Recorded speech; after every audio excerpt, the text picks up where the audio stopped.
The cabin filter is located in the left corner of the footwell, under the glove box.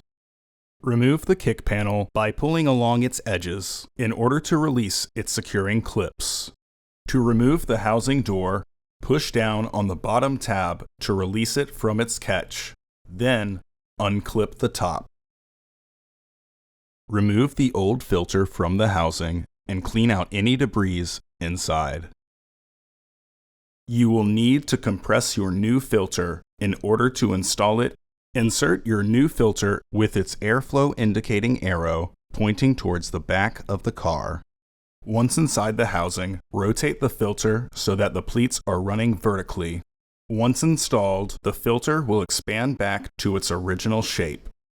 Reinstall the housing door. Make sure the tabs are secure in their catch.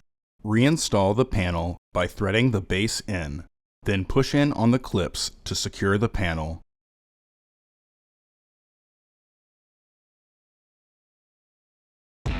Order your parts today at filterheads.com. Also, please like our video and subscribe to our channel so you won't miss any new content.